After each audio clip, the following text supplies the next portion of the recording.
Up Late with Johnny Potenza is pre-recorded in front of a live studio audience. Coming to you live from the city that never sleeps, New York City.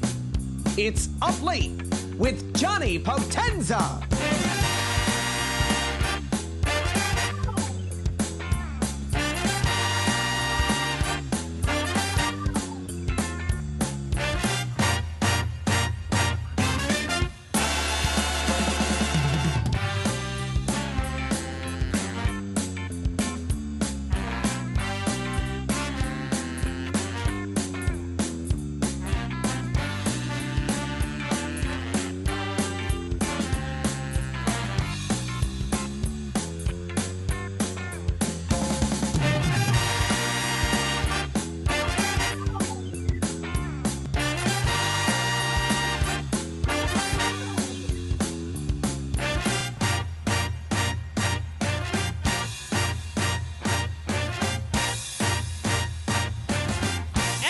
Please welcome the host of Up Late, Johnny Potenza.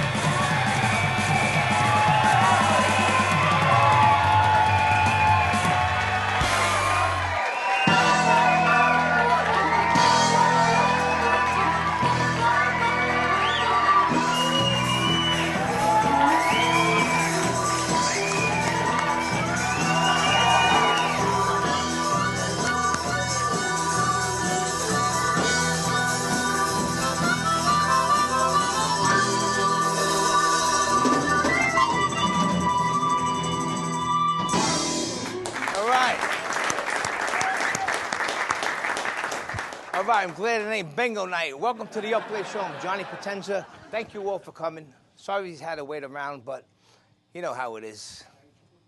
Got to do what you got to do. Everybody hot? You cold? What is it? All right, you're good. You're always good, even when you're not, right? Well, we got a cool show for you tonight. As the summer approaches the end, this show's going to be dedicated to a woman that's very dear to my heart. We all know her. Her birthday's going to be on August 22nd this year. And my sweetheart, Michelle DeVito. May she rest in heaven. Yeah. And she used to sit right over there. She was here right now. She says, shut up. So, but we got a great band over here tonight. We're going to talk about them in a minute. Our first guest up, okay, they're from the Heart and Soul Dog Rescue. We got Jacky and Meghan in the house.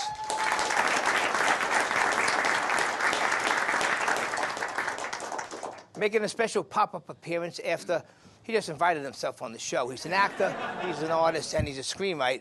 Victor Colicchio is going to be here tonight. Later on, I'll tell you the right way to say his name. We got country rock band, first time ever on my Up Late or Late Night show. We got American Nomads right behind, straight from Brooklyn. The next Charlie Daniels band right here. And for my very, very special guest, he's a friend and I'm also a fan. He's an actor, he's an artist, and he's a director. You see him all over the world in the HBO hit TV series, The Sopranos. He played, who did he play? Furio. We have the one and only Federico Castelluccio in the house. Yeah. And we have a lot to talk about. So let's talk to the band. Walter, what's going on, brother? Doing good tonight, Johnny. Thank you guys so much for coming on. And introduce all your fellow mates, this young woman right here. All right. Well, I'll start with our drummer, because he's hiding back there. On drums, Joe Condescenti. On bass, Jay Rivera. On guitar, George LaGrange. On harp, Joseph Human. On guitar vocals, Matt Schneider. Lead vocalist, Susan Darmiento. All right. On keyboards and accordion, Walter Kennel. Thank you. The man himself. All right, so without further ado, American Nomad.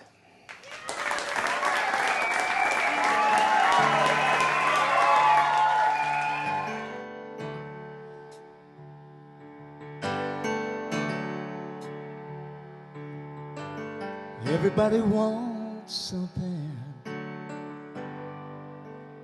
Everybody has train, looking down on Main Street. Nobody left to blame. Nobody wants to see me. Nobody knows my name. I'm taking a piece of me. Never my American dream.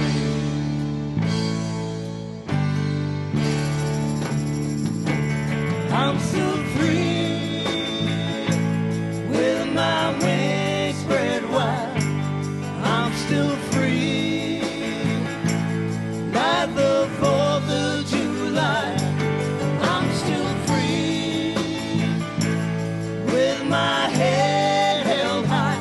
Can't take that away from me.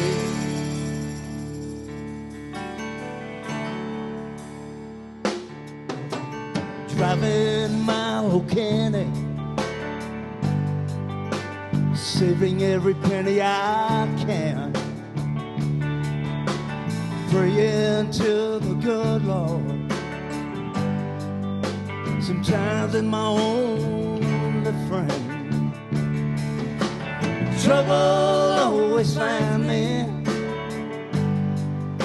especially down New Mexico way.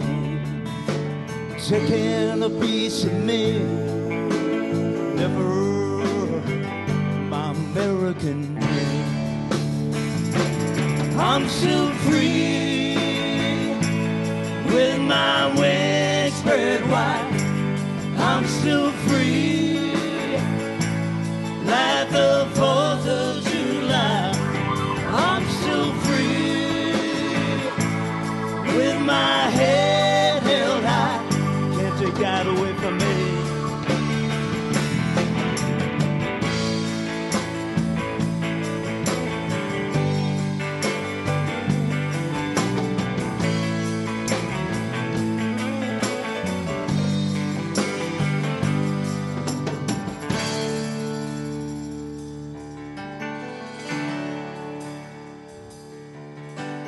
Everybody wants something, not the only one. I've given up my best year, always there for the ones I love. If there is a heaven, maybe I can earn my way, taking a piece of me, never my American dream. Taking a piece of me, never my American dream.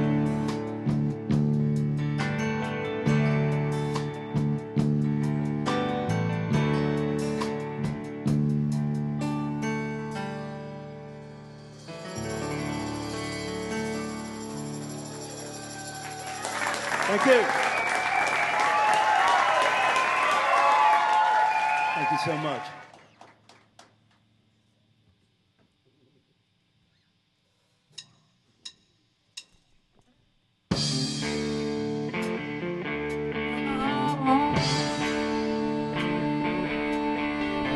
You will hear the calls in this time of war.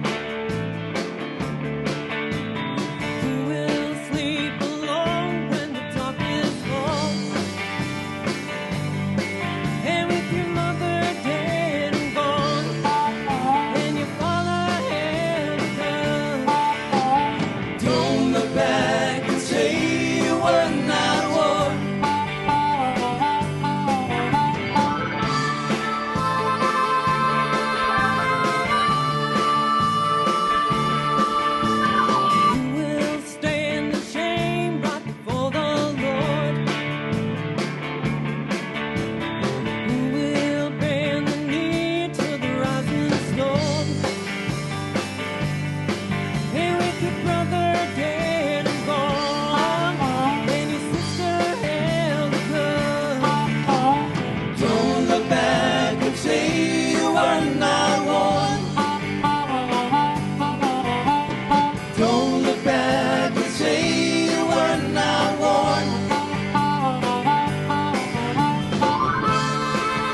present our Nieto.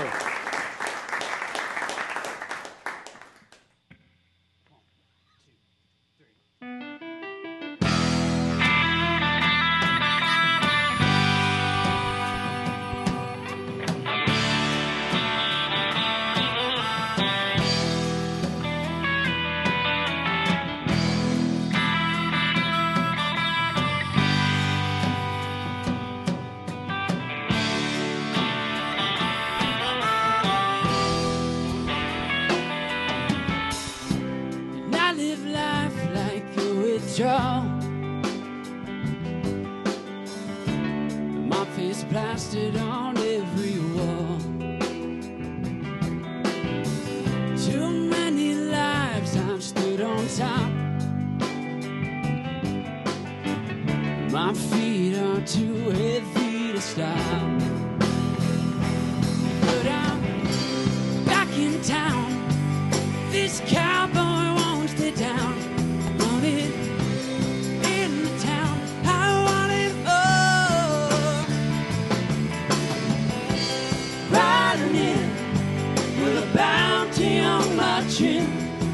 You better land a bullet in my car.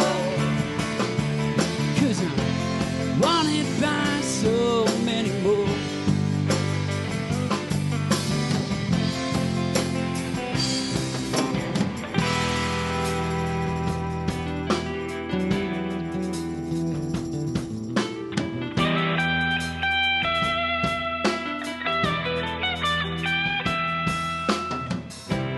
Take your life if you come back. My old woman told me that kids don't want to hear my name. Lord knows I've caused them so much pain. And I owe money I can't pay. But take it from me out the way. Hold me down for a reward. I sure as hell I'm riding toward. 'Cause I'm back in town. This cowboy won't stay down. Want it in the town. I want it all. Riding in with a bounty on my chin. You better land a bullet in my car. 'Cause I'm wanted by so many more.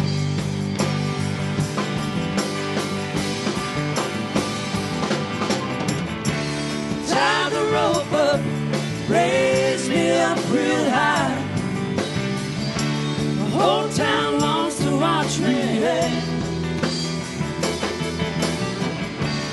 Saw the hangman stare into my eye, and a smile came on his face.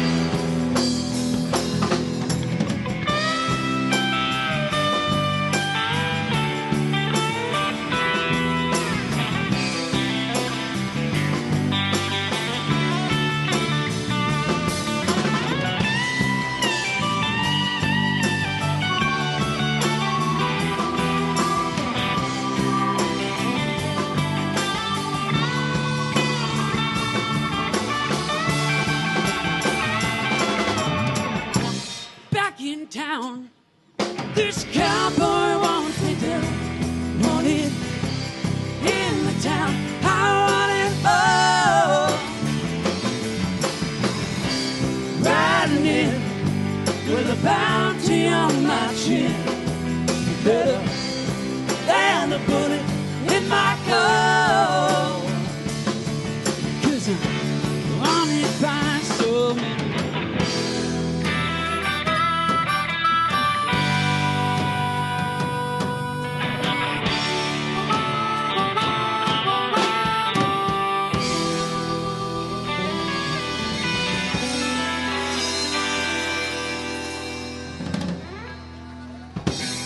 Schneider, everybody. Yeah. Can we get Johnny up here? Yeah, Johnny.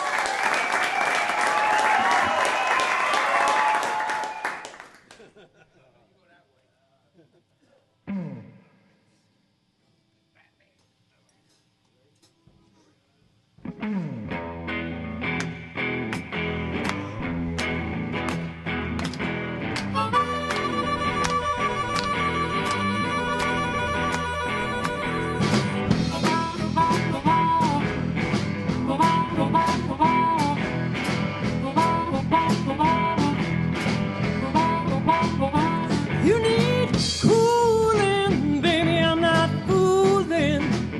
I'm gonna send ya back to schooling.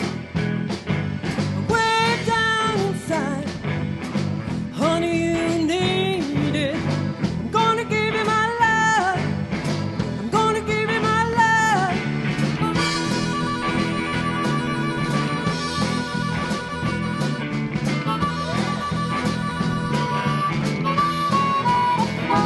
You've been learning, baby, I've been learning. All the good times, baby, I've been yearning. Way down inside, honey, you need it. I'm gonna give you my love. I'm gonna give you my love. Want a whole lot of love. Want a whole lot of love. Want a whole lot of love. Want a whole lot of love.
We all want our kids to grow up safe and healthy, so we show them how, and we tell them with honest conversations that let them know what we expect.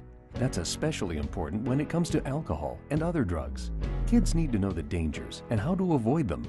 And when it comes to pain medications, opioids, they need to know that they should never be taken without a prescription and never shared with friends or family. It's dangerous and illegal. So talk with your kids, because when you talk, they hear you. All right. Yes, American Nomad. Great country rock band. But before we bring in our first guest, I want to talk about some TV Guide news. Actually, for all you Bugs, I know this is funny. For all you Bugs Bunny fans, it's Bugs Bunny's 81st birthday. Okay, this is his, yeah. Every adult and children love Bugs Bunny. I love Bugs Bunny because he was always getting in trouble, you know? And, but he has a big heart. So, yeah, there is a Solar TV Guide weekly. You can pick it up anywhere. It has everything you need. We have some tickets here. Who donated these tickets out there? Jimmy? All right. For the Garden State Arts Center, Cousin Brucey, we have Chubby Checker. So whoever wants them, we get some of that. We got a couple of Chubby Checkers. And the Coda Band. We have ABBA. Whoever wants to hear, are they a cover band or are they real ABBA? They just stuck these in my hand, so. All right. So anybody who wants any of these tickets, they're for free. All right, we're going to bring on our first guest up tonight. From the Heart and Soul Foundation, Dog Rescue. Let's give it up for Jacky and Meghan. What's up, ladies? What's up? Hello. How are you? Doing all right. Finally get yous on. Thank you for having us. Where do we meet? The Paisan Paisan Con. Yeah. You figured we met them at the Paisan Con. Yeah. A lot of guineas there that night. A lot of guineas. Yeah, a lot. Lots. So talk about the foundation. You guys established back in 2023, right? Yes. So we're only open a year. We've been doing this for a while, though, for other rescues. We just decided that it was our turn to step up. So we did it a year ago. We've saved 16 dogs. All are in homes but one right now. Okay. Now, where do you find them? Anywhere? No, so we only take from New Jersey shelters. Okay. We don't do out-of-state rescues, and we don't do owner surrenders because there's enough dogs in New Jersey to save. Do you do background checks on people? Yes. Oh, of course. We stalk a lot. A lot of stalking. We don't give our dogs to anybody because we don't want them ending up back where they were. Now, what's the steps? How do you do that? So basically, if you're interested in a dog, you go on our website, you fill out an application. Once you fill out the application, it comes to us. We go through all the steps of doing a vet reference. We call whoever they put on the references, and then we stalk their social media. That's the best part. Yeah. You carefully match someone, I guess, with the perfect families, Correct. right? Yeah. Yes. Sometimes I've had families that are interested in one dog, but I've gone to their house and I just thought they were better fit for another dog, and it's worked out. Did you ever have people return the dogs? Not yet. Okay. Let's hope that doesn't happen. No, I but know. they all come back to us. They do not go back to the shelters. Now, as you said, it's a 501c3, right? Yes. Nonprofit. Yes. So everything is donations. So the only way we can continue to save is by people supporting us. Yeah, I saw the website. A lot of beautiful dogs. Yeah. Last time I had a dog was a long time ago. I had a German Shepherd, and he died, so I never had another one. One day I'll get another one. I had one when I was a kid. Call us. I had one when I was a kid. My parents gave it away when I was 10. Of course, they gave you that old. I gave it to some nice guy who lives in the farm upstate. The farm story. Yeah, then he gave it to another fireman. Then my father worked at the firehouse. I saw it in the Oh, pet at shop. I least go, that's they my didn't- dog. At least they didn't kill him. No, they didn't kill him. Good. They didn't kill him. So what's your favorite? Did you have a dog that you I have rescued? 3 dogs. 3? Yeah, one's with us by default. But Who's us? My husband and I. Okay. I have 3. I have 2 pit bulls and 1 really mean French bulldog. Pitbull, huh? Yeah. Oh, wow. What about you? I have a German Shepherd. I like German Shepherds. Yeah. Pit bulls I like. They're a little too aggressive if you don't train them right. No. I got bit by a pit bull once, that's why. Oh, okay. Me too. Did Couple you? times. Like 6. Get out of here. Yeah. Hard? Tell them which Oh, one's yeah. the worst dog, though, in your house. The French bulldog. Really? Oh, yeah. He's awful. Now, who's your board members? Besides, then you got one more partner. Yes. There's one more girl that's with us, Colleen. Is she here tonight? No. Okay. She couldn't make it. But we do have volunteers that help us. We have social media girls. We have girls that run fundraising. And we have a guy that does our website. Thank God. Now, if someone wants to volunteer for you, do they... So you fill out an application on our website for that, too. and you We stalk creep them on too, I them. guess, right? Yes. You never know. People are crazy. No, everybody's crazy. Yeah, but there's good crazy and there's bad crazy. Yeah, I'm right? good crazy, right? Me too. Well, they don't give... That's why you don't give your last names, right? Right. Exactly. Our I don't want anybody addresses, stalking no us. last names. No, smart move. People get pissed off pretty easily. Yeah, they do. Now, why don't you talk about this event that you got coming out? Oh, our big Wig- Halloween What is that? event? Wags for Witches? It's a Wags Two Witches. Halloween thing? You coming? I'll come. It's so much fun. So it's at the Brownstone. Brownstone. Any single ladies there or no? Tons of them. I'm Right here. I'm back on the dating game. Right here. You Wink, gotta wink. come to find out. Yeah. So it's October 24th. The tickets went on sale today, so you can go to our website and click the link. Takes you right to the Eventbrite. What is your website? It's heartandsouldogscueinc.com. Okay. Take this one. Oh, You do some talking. You're just sitting there. well, basically this whole thing revolves around Jacky. We're lucky to have her. We're a team. Yes. We're a team at the end of the day, but she brings on so much experience to this rescue, training, working with other shelters, working with other rescues. So, you know, she does the start to finish with the dogs, and then we all work together. We have our social media, Thank God, because they're great. It was tough just us posting, but Well, you did some very good posting. I got to give you that credit. Yes.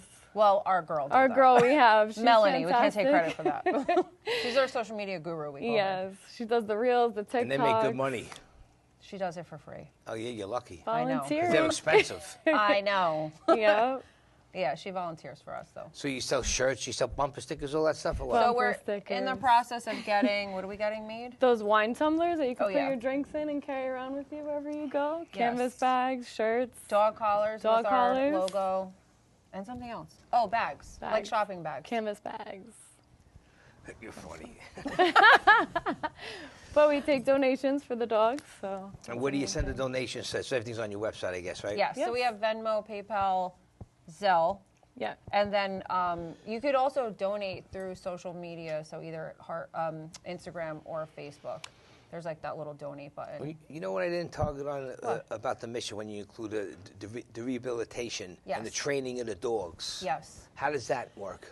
So depending on the dog. So when I go to the shelter, if I have space in my home, I will take a dog that has a little bit more of a behavior issue just because I do the training. So I have a training company.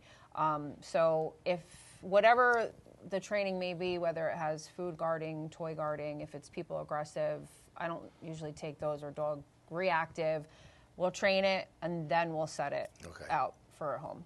Oh, that's nice. Yeah. So if I'm putting it straight into a foster home, I tend to take a dog that's a little bit on the better behaved side, because I can't put, it's a liability to put that with Yeah, a it's foster. tough. Yeah. You have to be careful. How are you with training dogs? She's one of the best. Yeah? I didn't want to say that. I'm being humble. Good. I'm good. I'm not the best, but I'm good. I do what I can, and I haven't had a single dog returned. Got to have a lot of patience, right? So, yes. Yes. Love. Well, that's easy. Yeah. That's easy. So, Well, I listen, love it. where could people find you on social media and all that other stuff? So it's Heart and Soul Dog Rescue. This is the logo. So this is the logo you have to look for. And follow us on Facebook and Instagram. All right. Jacky and Meghan, everybody. Thank you, guys. Thank you so much for having us. You're welcome. Thank you. When it comes to vaping, the truth can get clouded. So let's make it clear. Vaping is not safe for youth. Because vaping can put microscopic particles into your lungs. And dangerous things like metals into your body. And nicotine, which can harm a person's brain development through their mid-20s. With appealing flavors, high nicotine levels, and lots of promotion on social media. Many kids think vaping is harmless, but it's not. So talk to your kids about the risks of vaping. Because when you talk, they hear you. Right, Jacky and Meghan from the Heart and Soul Dog Rescue Foundation. But for my very special guest, before I bring them on, I'm going to show you a really cool roll-in. So control room, roll the clip.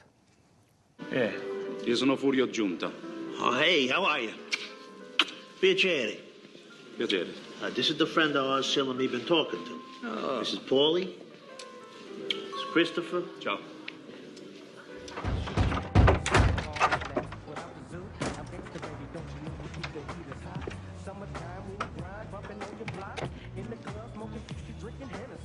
Fury, all right? We are for the money. The money? The boss money. You got the checks? Yeah. Very good. Yeah? Good. I spoke to Manny. He told me that when we get there, you ought to say that they're no good.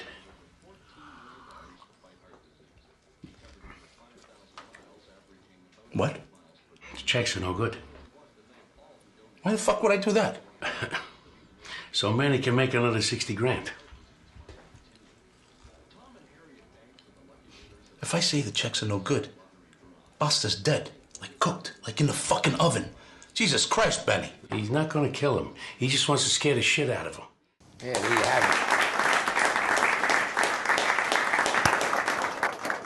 All right, as I said, he's my very special guest, and you've seen him on the hit TV show, The Sopranos, worldwide. We got him here tonight, so let's give him an up-late welcome for Federico Castelluccio. Very nice. Great to see you, brother. Great to see you, too. We finally did it. I was going to say, after 10 years to get this guy, we had to save the best for last. But it's a good-looking audience. Thank you, thank you, thank you. Right. Let's give the audience a round of applause. Nice. I tell you, you were some mean-looking guy back in the day. You were Yeah. very intimidated on that show. What are you going to do? Those were good times. Now, Federico, for a lot of people that don't know you, background where you grew up, you were born in Naples and you moved to Patterson, Patterson, New Jersey, when you were 3 years old. Yeah, so my father was Napolitano, and my mother was Barese. She came from Palo del Colle. And so we came here in 1968. I was 3.5 years old. I was the youngest of four kids, a sister and 2 brothers. And we grew up in Patterson, New Jersey. And basically, I always knew I was going to be an artist. Mm-hmm. I was a visual artist from when I was a young boy, and always would look at some drawings that my brother or my sister would do and get very excited about it. And I knew that was sort of like a path that I needed to take, Mm-hmm. And so growing up in Patterson was great. Wound up going to a high school, had one of the best art programs in New Jersey. And from there, I won a full scholarship to the School of Visual Arts. Yeah, that's great. Yep. So. And your parents were hard-working, middle-class people. Absolutely. Was your father? He worked in a dye factory, right? He was in the dyers union. So it was interesting because going to school, going to college, and just being a young artist. Canvas is expensive, so every time they made canvas, he would put some aside for me, and I would stretch it, to make some paintings on there. And a lot of people know what what is it? How's it called? A dyer? Yeah. It's a dyers union. Basically. Dyers union. Yeah, they dye fabrics, basically. He was in the fabrics the old industry. school, and your mom was a seamstress, right? Yes, that's true. Hard work. Yeah, very hard workers, man. Yeah. It's interesting the sacrifices that our parents have to make for us. And as we get older, as we take care of them, basically. And then when you want to become in the business or the entertainment business or an artist, say something that's like special, the normal 9 to 5, it's like they want the best for you. That's true. I always had a lot of slack with it. Well, my parents were a little different. They came from Italy. We always had art around us. I grew up with a lot of prints from the Renaissance and the Impressionist era that we had in Naples. On the walls, and so visually, I've always kind of been attuned to these paintings. And so when I told them, that this is the path I wanted to take, I wanted to be an artist. They just supported me, And you studied a lot of old paintings and exactly. artwork that no one would even have a clue what they are. Well, I studied, 17th century Italian masters, from the Baroque period and some from the Renaissance. I was mainly attracted to the Baroque period because of the chiaroscuro. Painters like Caravaggio. Caravaggio was one of the main painters from the 17th century that sort of had this, chiaroscuro means light and dark. Okay. So if you look at his paintings, they look like a frozen moment on stage, with this one source lighting. And cinematographers today still study his work. Now, did you study that on your own, or was it in the school too? I began studying at the School of Visual Arts. Okay. And then I basically took the studies on my own. Got you. I would see a painting and be curious about it, and study, go into it and find that there's 10 different artists that followed this particular artist, and the styles are very similar. You got to see some of his artwork. I mean, I wish we got to do bring you on another time and just do with your art. He has some fabulous. You want me to come out here again? Yeah. No, I'm just kidding. Next time you can hit me in the head with one of your paintings. How's that? No, but he has some really, really nice stuff. And Thank you. You have it on your website, of course, yeah, right? Yeah, they can. Yes, Federico Castelluccio paintings or whatever. You can look it up. I'm sure you'll find something. See, before but this is interesting because we talked about this a while ago. There are fake pages out there, and so there's people that are selling things under our names, like other actors from The Sopranos and other actors, that do other films and things. And they try to sell things to people that are, that think they're really kind of dealing with you personally. So I've been working with the New Jersey State Police Cybercrimes Unit in order to take these pages down, and they actually had to subpoena Facebook because Facebook wouldn't do anything about it. No. But they took them down. About a week later, they put them back up. They tracked them down to a group in Europe somewhere. So, hopefully, by getting the word out there, people will know that, just be careful when you're looking at trying to buy something off online. They've been doing it a lot, especially on Facebook. Instagram's a little more safer, but if you have a secure website, I mean, that's your best bet. Yeah. Where people could buy something, or they're going to buy, you're going to talk to them personally. For example, another colleague of ours on The Sopranos, Michael? Vince Chiarottola, Okay. played the New York boss. He was in Florida, and he sees some guy going up to his door, and he's looking around, and he leaves his card there. So when he goes back to Jersey, he calls the guy. He goes, "Hey, listen, I saw you on my camera." He goes, "What are you doing?" He goes, "Oh, I just came over to pick up my stuff." He goes, "Your stuff? What do you mean? What are you talking about?" He goes, "Yeah, I ordered some T-shirts from you, some hats," and it's like, he goes, "I don't even have a Facebook page, man. I don't know what you're talking about." How does he know where he lives? That's like he found where he lives. He goes, "Listen, man, I own a gun. If you would have."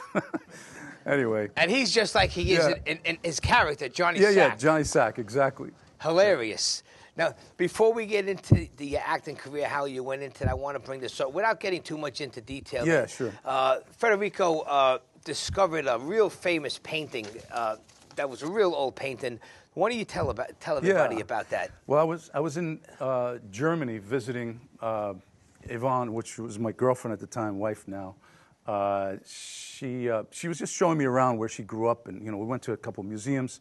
I see this gallery, which turned out to be a small auction house, and I went into this place. They allowed me in. It was after hours, and on the landing going up to the second floor, there were paintings stacked up against the wall. I pulled two of them forward, and I looked at this painting, and it's in a split second. I said, "This is by Guercino."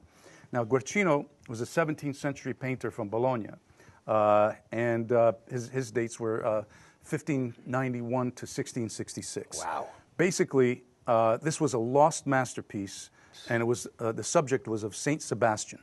He had arrows kind of fired into his body. But what the thing was, the reason why the gallery, the auction house, didn't know about it is because with paintings that are 300 or 400 years old, the varnish yellows, and what happens, it flattens the halftones. And it could look like a copy.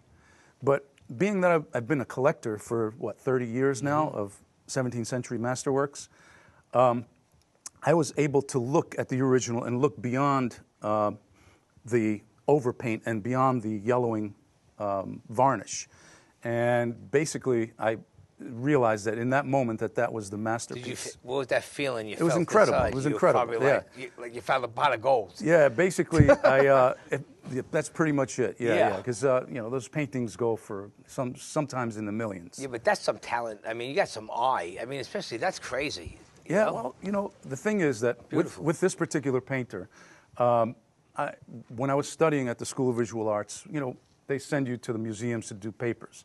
So I was going to, back then you didn't know too many artists, so I said, all right, let me pick Rembrandt. I walked into the Met, and I was about to go to the Dutch section, and I look at this one painting, and this painting, the central subject was like you were looking at his back, and it was Samson, and the Philistines were grabbing Samson. They were cutting his hair. So I went over it. It was an incredibly strong painting, and I look at it, and it said Giovanni Francesco Barbieri, called Il Guercino. I said, wow, who is this painter? And I forgot about Rembrandt. And I said, let me do my paper on this artist. And that's how I started really understanding his work and his followers and everything like that. That's some big talent there. God bless him. Yeah. Oh, well, he was a big talent, not me. You got me interested now. Unbelievable. So now, at what age? 1986, I believe you started acting, right? Now, what got you into the acting? In '86, yeah, I had just graduated from visual arts, and my last year there, I've always had it in the back of my mind. You know, I was always kind of pretty good with impressions and things when I was a kid. So there was a friend of mine, this guy Anthony Calder, and his name was shortened from Calderon. You know, he's from Brooklyn. Okay. And you know, he was a wonderful artist, and he said, "Listen, man," he goes, "I've been taking these theater classes, and I'm doing a monologue." And he goes, "I can bring a guest. Do you want to come?" I said, "Yeah, I'd love to." So I go there, and I'm watching him, and I'm seeing this guy from Brooklyn with this heavy Brooklyn accent, and he becomes, he's doing like now a Midwestern accent, and it's really good. And it was Biff from Death of a Salesman. Oh, wow. And I was like, holy shit, man, I really need to explore this art. And that was the moment where I said, I really have to try this, you know? And I didn't have it right off the bat. I had to study it. What schools did you study at? I studied, well, I didn't want to get into a formal setting, so I sought out some great teachers. Okay. Charles Lawton, who was Al Pacino's teacher. I heard of him, never met him. Yeah. You know, actually worked in Al Pacino's apartment one day, and I had never met Al at the time. And, you know, he would always shut the phone off. We were working in, I thought, was Charlie's apartment.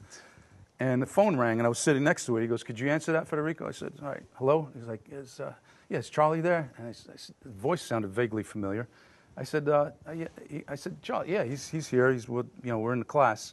And he's like, he says, "Who is it?" He's like, I said, "Who is this?" He goes, "It's Al." I said, "It's Al." And he's like, "All right, tell him I'll call him back." He said, "He'll call you back." Boom. And it just dawned on me that was Al Pacino I was just talking to. And so we got on the subject of Al Pacino. Mm-hmm. And he said, "By the way, this is his apartment. It was on Park Avenue." Oh, wow. And so I said, that's the question I asked him, because I didn't feel like I had it, you know what I mean? I felt like I really had to understand it and, you know, to become realistic as an actor, you know, to create a character. And I asked him, I said, did Al come, did he already have it? Did he come in as a great actor? And he said, no. But what he did was he came in with a different monologue every week, and he was determined to be a great actor, which gave me a lot of inspiration at the time. You know, that's what I hear from every actor, and a lot of the people want to be actors, but as every actor, and I say, even if I need help or you need help, you got to put the work in. A lot of people are scared. Even myself, learning things sometimes, you got to put hours and hours and hours. It's easy to call yourself an actor. It's easy to call. But would you call yourself a tightrope walker? No. No, right? Because you'd really have to prove it. Yeah. Well, that's what it is, man. You really have to put the work into it, and it's it's a lot of work. Doing theater is the best foundation for an actor. And that's where you did a lot of your work at to get to be a good actor, right? Exactly. Yes, I did regional theater. I did Shakespeare festivals. You know, I was with 2 independent theater companies in Manhattan, Eclectic and oh God, I wish I could remember the other one, but Flock Theater Company. And we did a lot of, you know, Shakespeare in the round, you know. Well, Shakespeare is where it's at. I mean, if you could do Shakespeare, everything else is like cake after that. Exactly. I mean, that's, you know. Speak the speech, I pray you, as I pronounce it to you, trippingly on the tongue. But if you mouth it, as many of our players do, I had as leave the town crier spoke my lines. You know Thomas G. Waits, you ever meet him? He's an acting teacher. He's a great guy, good friend of mine. Yeah, Tom Waits, absolutely. I wanted, a while ago, I asked him to help me out with my Brooklyn accent and try to pronounce words a little better and memorization. So he goes, "What Brooklyn accent?" I'm just kidding. My New York City persona.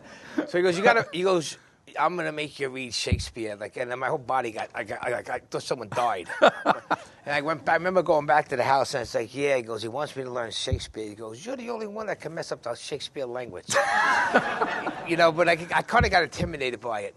No, you don't. Once it's really, you know, once you understand it, then it becomes very easy. And you know, it's a beautiful book. Yeah. I mean, the way the words are, whatever you. It's ionic how would you call pentameter. That? Yeah. Yeah, that's what you got to kind of get used to. And if you could pronounce those words, I guess talking English is easy. So now tell everybody about the story, how you actually landed the role of the Sopranos, and you actually tried out for a different part. That's right, yeah. Well, speaking of Vince Curatola, the New York boss, that was the first role that I had auditioned for. You know, they had called me in. Well, actually, you know, what happened was... Yeah, tell us right from the beginning. Yeah, I knew, you know, from, you know, we have something called Backstage, which is an industry paper, and, you know, when the new, you know, projects come out, you know, they're back there, and then basically I saw this new show, and my girlfriend at the time said, you know, I think you'd be right for this. I said, all right, well, what is it? She said, it's The Sopranos. I go, what? I said, no, singing. I mean, I could hold a note, but I can't sing. I mean, you know, and she's like, no, listen, you know, James Gandolfini's in it, and I knew who James was. A lot of people didn't know who he was. And you know, I had known Michael through the theater circuit. Michael Imperioli, Vinny Pastore. We had worked together before. He was here a couple of months ago. Oh, really? Yeah. We had done a play together years ago. So there was a lot of, you know, it becomes a small world, New York City. I mean, you know, once you're in, you know, get to a certain level, and so I called my agent up at the time, Bob Barry. I said, Bob, you know, there's this show. It's called The Sopranos. I said, you know, he goes, I know all about it. He goes, I already sent your picture in. I said, oh, cool. So about a week later, I get a call, and he says, I got you an audition. I said, great. The audition comes in, it's like a John Gotti type. And I'm like, wait a minute, it's John Gotti type. I had long hair. I'm like, I said, Bob, this is not me, man. This is not. He goes, well, I sent your picture in and your resume. They want to see you. So I went there, did an audition, got a call back, and then crickets. Didn't hear anything. But then I see who they got, and I'm like, well, that's the person I would have cast for the role. You know, he was perfect for it. He's a great actor too, man. So then, basically, I told my agent that I didn't want any under 5s, you know, under 5 lines or day play or anything like that. Yeah. I didn't. That's not. I thought it was too important of a show to kind of do that and then kind of, you know, not come back. You know what I mean? After you do a small bit like that. So, you know, he sends me. He says, I think I got something that's you're gonna like. And at the time we were getting faxes. You know, so I go home. I get the fax. Yeah. And it said, Furio, no last name. Tony Soprano's cousin. He was slated as Tony Soprano's cousin from Naples.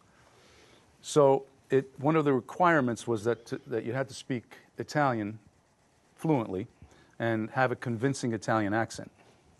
So I had done plays where I did Italian accents before. You know, one was A View from the Bridge. Yes. Where I played Marco. Famous book. Yeah.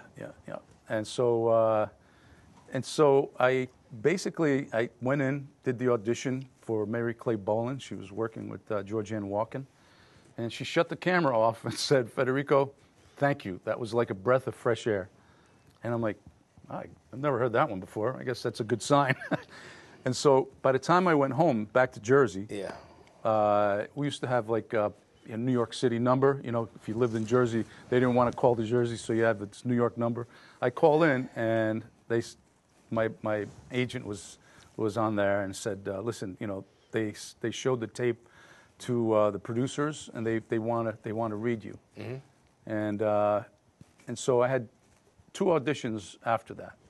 You know, so in total it was like 3 auditions for that character. The last one was reading with James Gandolfini. Now, did you know you were going to have to be like an enforcer for him, or it wasn't told until the story started? Yeah, I mean, I was only slated for 3 episodes. Okay. So it was a nice little character arc, but you know, then right after that they just started writing for me. You know? Yeah. And they offered me a contract the very next year.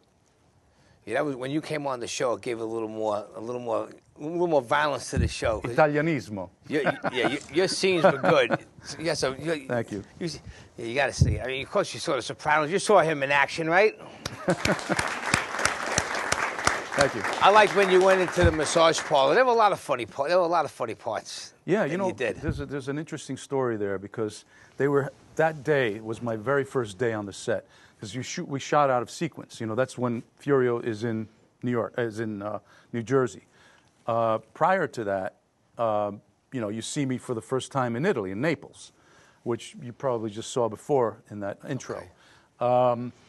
So first time on the set, you know, we shoot that very last part of the interior of that scene, and then they had some kind of technical problems all day long, you know.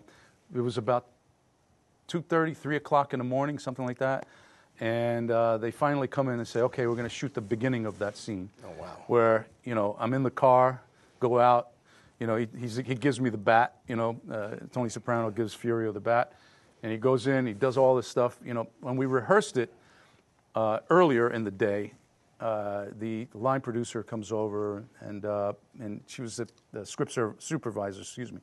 She comes over and says, Federico, earlier you went through the door with your left foot. This time you went with your, okay, which one is it, right or left?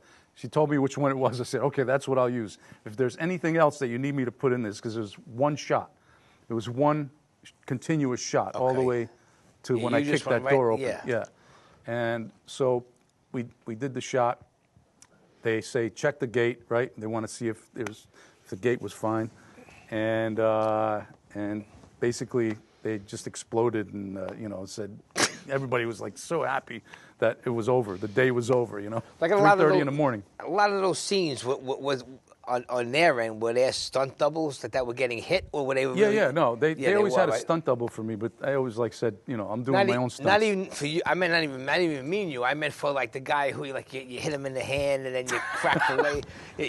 Brutal. It was interesting because the guy that I'm beating up in that scene was somebody that I knew. I hadn't seen him for a while, you know, and his name was actually, he was in a lot of pain, and his last name was Stephen Payne. Payne. Wow, I didn't know that. Yeah, that's funny. Yeah, so when are you getting on the show? Yeah, which show? The Sopranos? Yeah, The Sopranos. I know. I did a lot of background work on The Sopranos. Right? A lot. It was a lot of fun. I didn't get to audition because that was in the late '90s into the 2000s. Okay. Yeah. I dabble. I don't even call myself an actor, but anything I dabbled when I got through the show. But I saw you in something, and it might have been The Fifth Borough.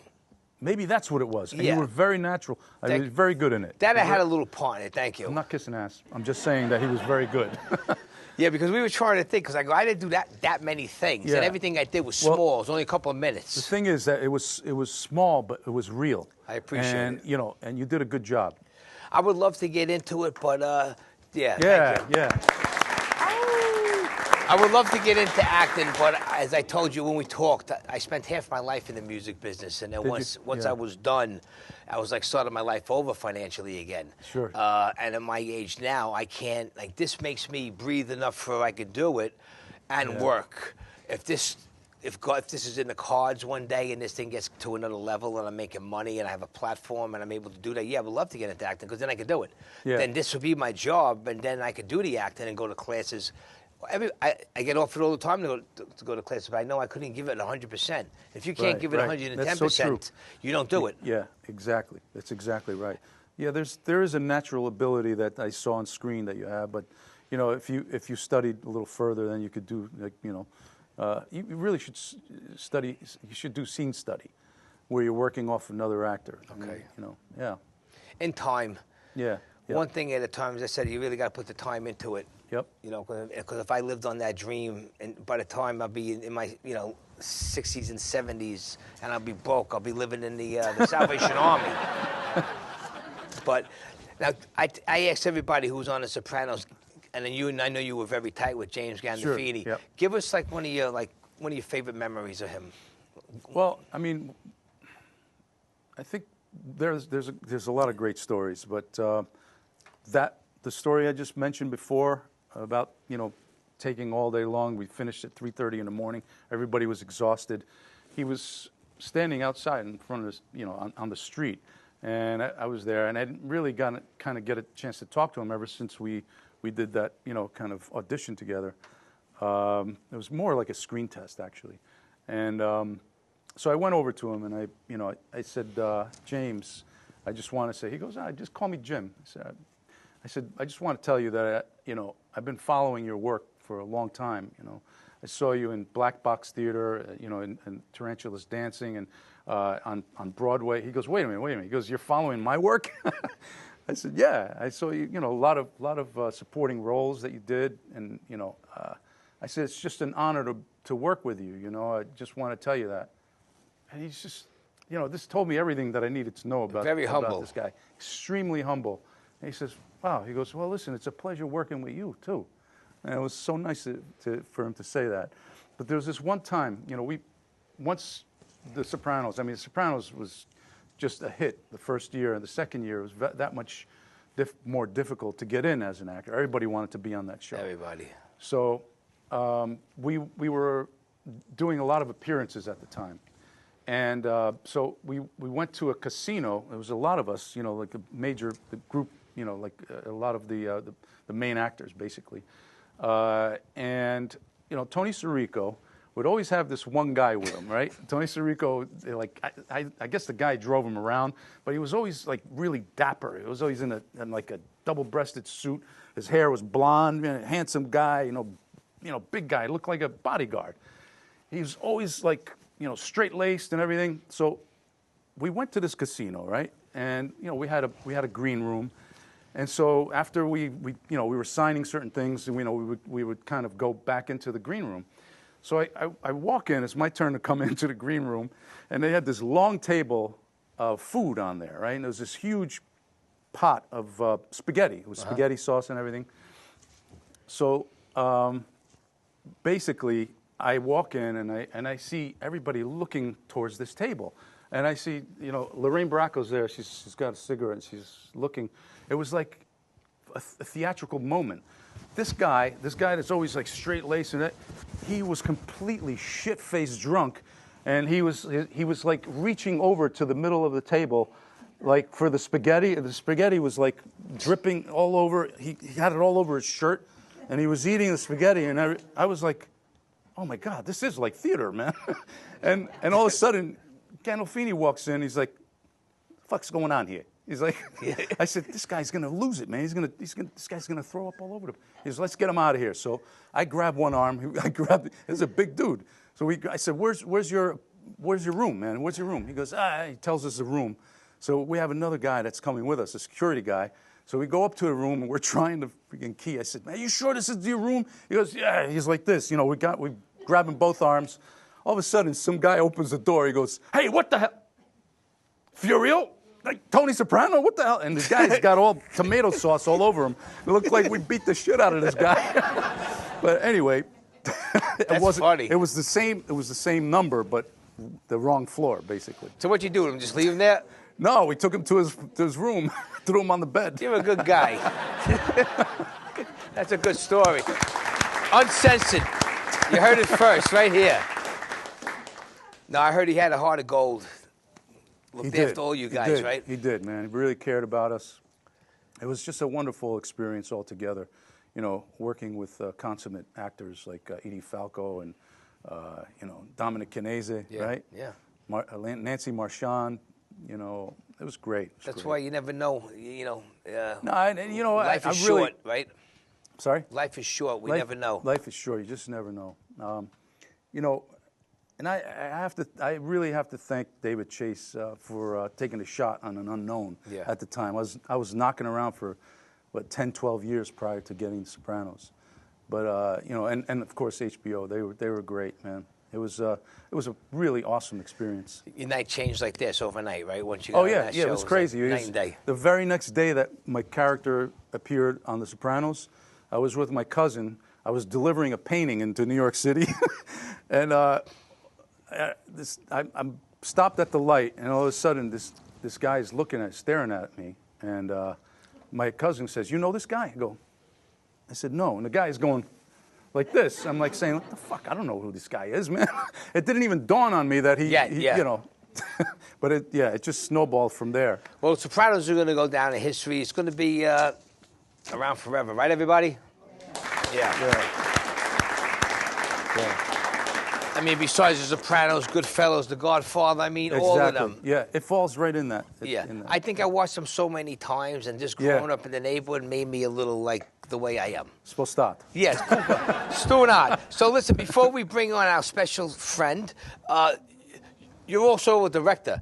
Yes. The Brooklyn Banker, that was one of my favorites. Oh, thank you. Why don't you talk about that? Yeah, basically, I met someone through the Italian, he was the Italian Consulate General, and he invited me to his house, he introduced me to his attorney, everybody has a script. When you go to Hollywood, everybody has a script. And so, he goes, my attorney, I want to introduce you, he's got a script. So I said, all right, yeah, be happy to, check it out, So I met the guy, and he starts talking to me, pitching me the idea. I basically, I said, yeah, just send me the script and I'll read it. Well, I didn't read the script. It took me a long time because, you get busy. Yeah. And, it's time. You got to put time into it. So the Consul General calls me up and he says, Federico, did you ever read that script of my friend, the attorney? I said, oh, man, I'm sorry, Steve. I'll read it. Another 2 weeks go by and he calls me again. I'm like, shit. And so he goes, I said, I'll get to it. He goes, no, don't. I just want to invite you to dinner, with me and my wife, bring Yvonne. And so I go there, I go to dinner at the Le Cirque. And as I'm walking towards the table, I see him, I see his wife, and there's another guy there. I'm like, as I'm getting closer, I'm like, oh, that's the guy that didn't read his script. I said, I'm sorry, man. He goes, they snowballed you. Yeah, basically snowballed me. So I said, listen, man, I'm sorry. He goes, no. He goes, listen, I've seen a couple of your short films, He goes, I really like what you did as a director. He goes, why would you do a short film? I said, well, I mean, if you're looking to get into the film industry and, as a writer, as an actor, as a director, it's a great way of doing it inexpensively, basically. And, he said, okay, if I send you a short film version of the script I sent you, would you read it? I said, I'll read it tonight. I read it and I loved it. It was called Lily of the Feast. Okay. And it was based in Williamsburg, Brooklyn, around the Festa del Giglio. And that was the scene that we seen second, right? Yeah, so I basically produced, directed, and acted in the first scene that you saw with Paul Sorvino. Yeah, the late Paul Sorvino, dear friend of mine. God rest his soul, Yeah. And then basically with that short film, it won numerous awards in the festival circuit, and we were able to get financing to shoot the feature film, which ultimately became The Brooklyn Banker. Yeah. And did incredibly well. Very good movie. Thank you. Okay, who was the stars in there? We had, of course, Paul Sorvino, David Proval. And a wonderful actor that played the lead, Troy Garrity. And that's the guy that you discovered pretty much, right? Well, I don't want to say I discovered him, but he did a phenomenal job in there. There are a lot of people being kind of brought to my attention, to play that lead role as the banker in 1973. And, I didn't like any of them. And I said, give me more. I need more videos and, and reels, basically, actors' reels. And I came across this one guy that was a chameleon. I mean, he just disappeared in every single role. Looked like a completely different actor. And so, did you ever see Barbershop? Yeah.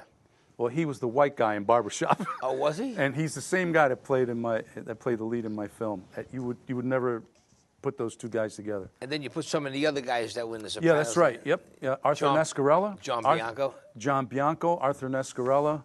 Artie Pasquale. Oh, I love Artie. I love Artie. He's the best. Yep. He's always been a gentleman with me. Yeah. He's been here plenty of times.